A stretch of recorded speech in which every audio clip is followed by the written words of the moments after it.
मुखं करति वाचलं प्रङ्गुलङ्घयते गिरिं यत्कृपातमहं वन्दे परमानन्दो माधवो श्रीगुरुदीनतारिणं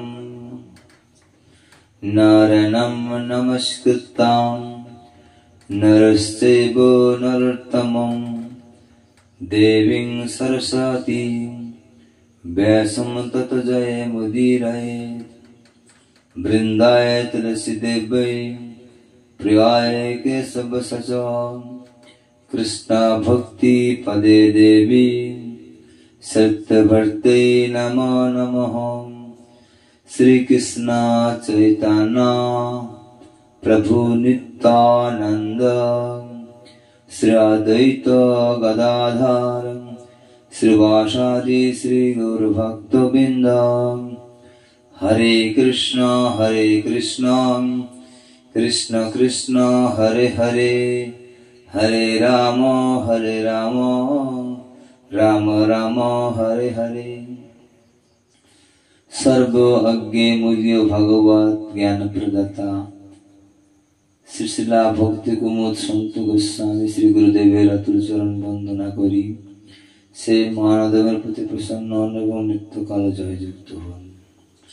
तत्पर जगत गुरु श्री शिला प्रभुपाद भक्ति सिद्धांत सरस्वती गोस्वामी ठाकुरेर अतुल चरण वंदना करी से महानदेवेर प्रति प्रसन्न हन एवं नित्य काल जययुक्त हन। आलोच्य विषय श्री राधा नाम महिमा। एकजन राजा गृहे एक सन्यासी ठाकुर आसलेन। राजा मशाई सन्यासी ठाकुर के बोलें, हे साधु जी सन्यासी जी, आमार पुत्र कखनोई भगवानेर नाम स्मरण करें ना, आपनी एकटू कृपा करे से जेन एकटू भगवानेर कथा उपदेश करुन, से जेन एकटू भगवानेर गुण कीर्तन करे, आपनी बोलुन, ताके आदेश करुन। सन्यासी राजपुत्र के दिके जिज्ञासा करलेन, बाबा तुम एकटू बोलो तो राधे राधे। से बोलছে না, আমি রাধে রাধে বলবো না। সন্ন্যাসী ঠাকুর আবার বললেন, শোনো বাবা, এই রাধা নাম উচ্চারণ করলে পরম মঙ্গল হয়, তুমি একবার বলো রাধে রাধে। সেই সন্ন্যাসীর কথা রাখলেন না, বলছে না, এইসব রাধে নামটা আমি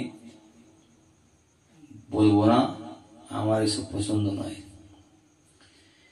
এইভাবে সন্ন্যাসী তৃতীয়বার তাকে বললেন, বাবা একটু রাধে রাধে বলো, তোমার খুব ভালো হবে ভগবানের নাম নিলে। বলে না, আমি এসব রাধে রাধে বলবো না। বললাম তো, আপনি কেন আমাকে বিরক্ত করছেন? এইভাবে সে সন্ন্যাসীর কথা শুনলেন না, রাধে নাম উচ্চারণ করলেন না। কিছুদিনের মধ্যে সেই রাজপুত্র দেহত্যাগ করলেন। দেহত্যাগ করে যমদূতগণ তাকে নিয়ে যমপুরীতে গেলেন। যমরাজ বললেন, হে চিত্রগুপ্ত, তুমি খাতাটা খুলে দেখো, এ সারাটা জীবনে কোনো কি পুণ্যকর্ম করেছে দেখো। মহারাজ, এর জীবনে পুণ্যকর্ম কিছু নাই, ভালো করে দেখো খাতার মধ্যে কিছু আছে কিনা। চিত্রগুপ্ত মহাশয় ভালো করে দেখে বলছেন, মহারাজ, এক সন্ন্যাসী একবার একে রাধে রাধে বলতে বলেছিল, তো আমি রাধে রাধে বলবো না। সন্ন্যাসী ঠাকুর আবার বললেন, না, আমি রাধে রাধে বলবো না। সন্ন্যাসী ঠাকুর বললেন, তোমার রাধে রাধে নাম উচ্চারণ করলে তোমার মঙ্গল হবে, বলো বাবা। না, আমি এসব আমার ভালো লাগে না, সে রাধে রাধে বলবো না বলছে সন্ন্যাসীকে। অনিচ্ছা সত্ত্বে একবার দুবার তিনবার তার মুখে রাধা নাম উচ্চারণ হয়েছে, তো ঠিক আছে, এর জন্য একটু সময়কে স্বর্গ সুখ দিয়ে দাও। বলছে রাজপুত্র শোনো, তুমি রাধে নাম করেছো, তা তোমার স্বর্গসুখ ভোগ আছে অল্প সময়।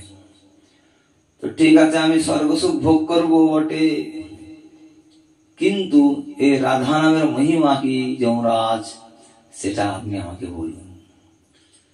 যমরাজ বলছে মহা মুশকিল, এই রাধা নামের মহিমা কি সেটা তো আমার জানা নেই, আমি কি করে বলবো। তখন যমরাজ বলে ঠিক আছে, স্বর্গে চলো দেবরাজ ইন্দ্রের কাছে।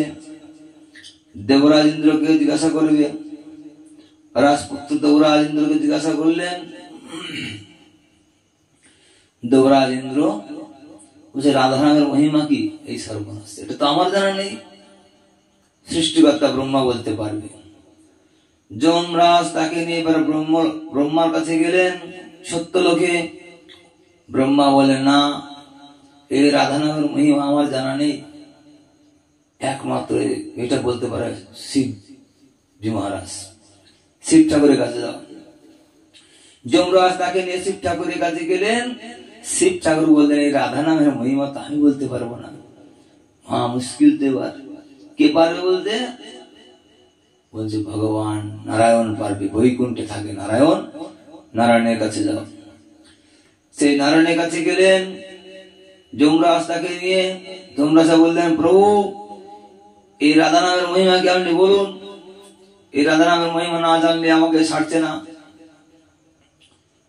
নারায়ণ ভগবান বললেন হে যমরাজ, এই রাধা নামের মহিমা আমি বলতে পারবো না, কে পারবে? অযোধ্যাপতি ভগবান নারায়ণ, ভগবান রাম বলতে পারবে, তোমরা অযোধ্যায় রামের কাছে যাও। যমরাজ অযোধ্যায় গেলেন, রামকে জিজ্ঞাসা করলেন হে প্রভু আপনি কৃপা করে রাধা নামের মহিমা কি বলুন। এই ছেলেটাই রাধা নামের মহিমা কি জানতে চায়। রাম বলছে যমরাজ এই রাধা নামের মহিমা আমি বলতে পারবো না, এ বলতে পারবে একমাত্র গোলকপতি ভগবান শ্রীকৃষ্ণ, তোমরা ভগবান শ্রীকৃষ্ণের কাছে যাও। ভগবান শ্রীকৃষ্ণের কাছে গিয়ে যমরাজ করজোড়ে প্রার্থনা করে বললেন হে প্রভু, হে ভগবান কৃষ্ণ, হে পরমেশ্বর, হে পরম পুরুষ, আপনি কৃপা করে বলুন এই রাধা নামের মহিমা কি। এই রাধার পুত্র সন্তান, এই রাধা নামের মহিমা জানতে চাই, আমি উত্তর দিতে পারছি না, আপনি বলুন। তখন ভগবান কৃষ্ণ বললেন হে যমরাজ রাধা নামের মহিমা কি তুমি বুঝতে পারছো না? এখনো বুঝতে পারছো না? না, শোনো, এর গতি তুমি বলছো ছিল স্বর্গলোকে, আর এই রাধা নাম করেছে, তাই এই স্বর্গ পেরিয়ে, ব্রহ্মলোক পেরিয়ে, কৈলাস পেরিয়ে, অযোধ্যা বৈকুণ্ঠ পেরিয়ে, অযোধ্যা ধাম পেরিয়ে সেই গোলক বৃন্দাবনে এসে উপস্থিত হয়েছে। অর্থাৎ যে রাধা রাধা বলে, রাধা নাম উচ্চারণ করে, তার গোলক ধাম প্রাপ্তি হয়, এতে কোনো সন্দেহ নাই। হে যমরাজ তুমি এই রাজপুত্রকে এখন ছেড়ে তুমি তোমার যমপুরী প্রসাদে ফিরে যাও। কেন? এই রাজপুত্র আর যমলোকে যাওয়ার কোনো দরকার নেই, যম পরিদর্শনেরও দরকার নেই, কোন প্রকার শাস্তি ভোগ করার দরকার নেই, কারণ সে অনিচ্ছা সত্ত্বেও শুধু রাধা রাধা বলেছে, রাধা রাধা বলেছে, রাধা রাধা বলেছে। এই রাধা নামের মহিমা এত, এই রাধা নামের মহিমায় সে এই গোলক বৃন্দাবনে তার স্থিতি হয়েছে, সেই গোলকেই থাকবে। তুমি তোমার সেই যমপুরীতে ফিরে যাও। জয় জয় শ্রীমতী রাধা রানী কি जय भुवन मंगल हरि नाम संकीर्तन की जय जय श्री श्री दय गुरु श्री प्रेमानंदे हरि हरि बोल हरि हरि बोल हरि हरि बोल।